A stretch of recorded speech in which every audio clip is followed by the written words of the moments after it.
Sæll Pétur, svona klassísk spurning til að byrja með. Hvernig eru fyrst tilfinningar eftir þennan leik?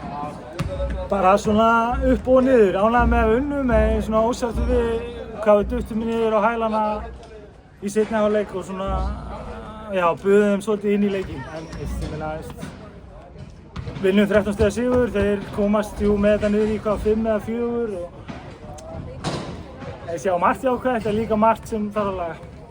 Þessi fyrsti leikluti, 34-15 minnum við. Hann kannski gaf ekki alveg rétta mynd svona af því sem kom að skildi.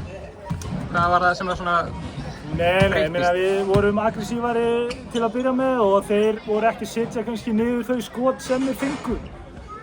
Svo í byrju þriðja leikluta þá var þeim farið að líða aðeins betur og svona og þeir fóru að setja þessi skot sem við vorum að leyfa þeim að fá og við vorum að leyfa þeim að fá aðeins og mikið að leiða upp fyrir mitt leyti og já, það er eitthvað sem við þurfum að laga vel af því að Sempúl á ekki að skora 26 stig með okkar lengjur á myndi körfum.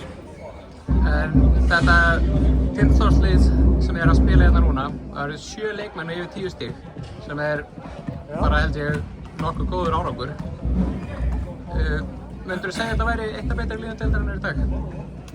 Já, ég meina við erum efstir í töflunni þannig að við allavega gerum sterkt tilkall til þess en ég meina Jú, við skorum þessi 109 stig, við fáum á okkur 96, við viljum helst vera að halda mönnum í eitthvað kringum 80 stiginn og þannig að við getum allavega bætt okkur klárlega varnarlega en sóknarlega vorum við mjög góðir í dag og eins og byrjum fyrsta leiklutann á því að hlaupa bara á það trekk í trekk og hitta vel og það auðveldar svolítið leikinn og hitti vel.